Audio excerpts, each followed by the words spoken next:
Assalamualaikum warahmatullahi wabarakatuh. Nama saya Azahra Putri Nugroho, NPM 18111000399, kelas D semester 5. Saya ingin menunjukkan laporan observasi IPA saya yang berjudul Benda dan Sifatnya. Selamat menyaksikan. Benda dan sifatnya dibagi menjadi dua, yaitu struktur penyusunan benda dan juga perubahan sifat benda. Di struktur penyusunan benda, sifat bahannya dibagi menjadi dua, yaitu bahan sintetis dan juga bahan alami.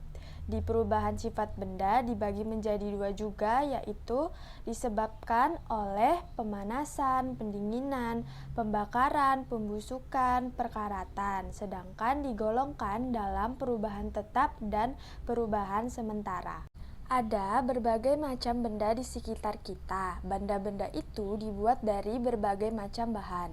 Ada yang berasal dari bahan sejenis ataupun ada yang berasal dari bahan berbeda. Pada dasarnya, benda-benda dibuat dengan memanfaatkan sifat bahan yang menyusunnya. Bahan dan benda-benda yang kamu ketahui itu dapat mengalami perubahan, baik itu perubahan yang sementara ataupun perubahan yang tetap.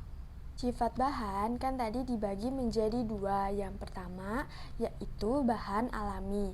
Bahan alami ini adalah bahan yang diperoleh dari alam sekitar, baik yang memiliki karakteristik keras maupun karakteristik lunak, yang kemudian dapat diolah untuk menjadi bahan berbagai produk kerajinan.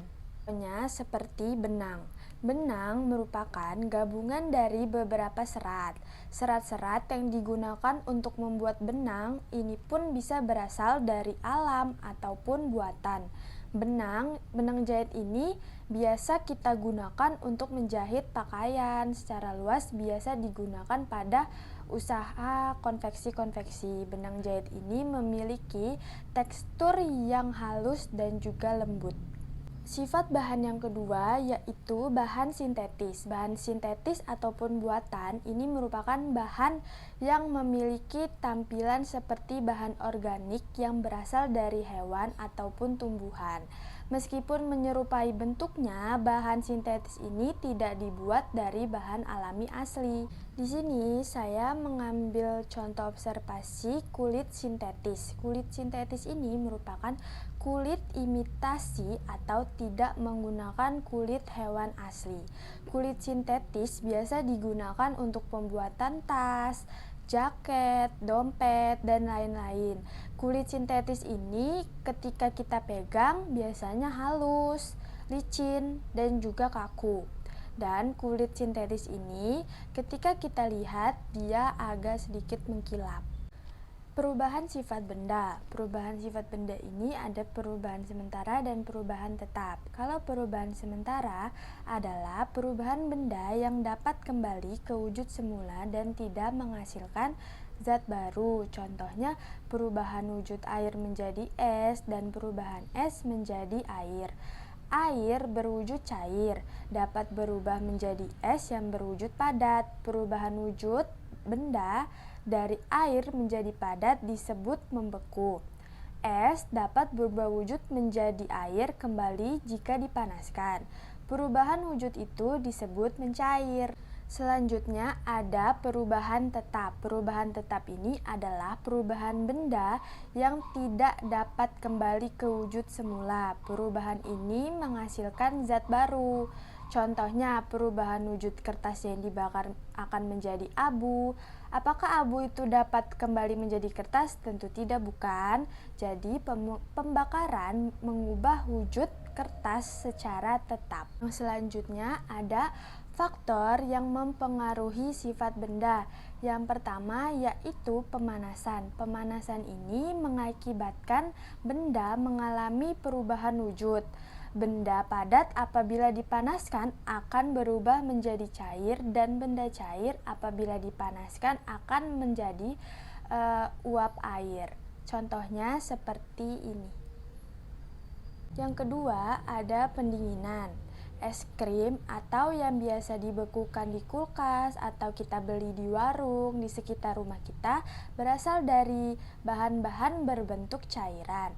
Apabila cairan tersebut didinginkan, maka akan berubah menjadi wujud padat, yaitu menjadi es. Jadi, pendinginan menyebabkan benda mengalami perubahan wujud.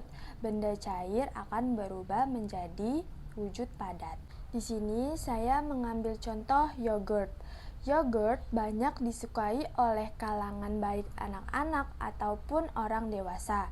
Yogurt merupakan produk olahan susu yang diproses sedemikian rupa dengan proses fermentasi, sehingga yogurt ini harus disimpan dalam kulkas, jadi harus mengalami pendinginan terus. Yogurt yang didinginkan ketika kita pegang, tangan kita menjadi dingin. Selanjutnya, yang ketiga ada pembakaran. Pembakaran pada saat kita membakar kertas yang berwarna putih, kertas tersebut mengalami perubahan warna dan bentuk. Sebelum dibakar, kertas tersebut berwarna putih. Namun, setelah dibakar, kertas tersebut berubah menjadi hitam. Selain perubahan warna, kertas ini juga mengalami perubahan bentuk. Dari yang awalnya berupa lembaran berupa menjadi abu.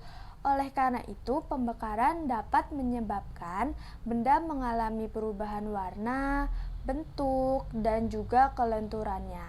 Yang keempat, ada pembusukan. Jika kamu menyimpan buah-buahan ataupun sayur-sayuran di udara terbuka, apa yang akan terjadi?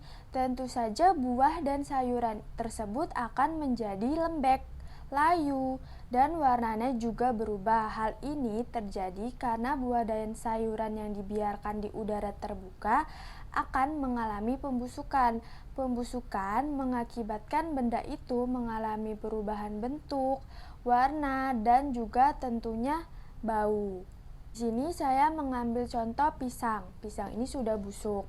Pisang biasa kita ketahui kan berwarna kuning. Setelah mengalami pembusukan, pisang ini berubah menjadi warna hitam hingga ke bagian dagingnya.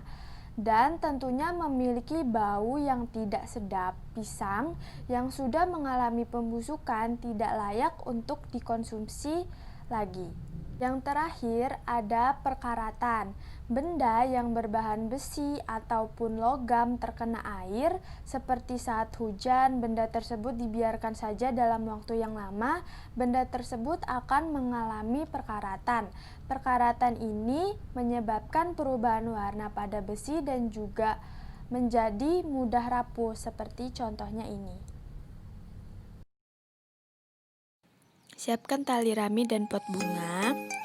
Sambungkan tali raminya, lalu buat lingkaran seperti ini dan buat lingkaran yang seperti dicontohkan ini.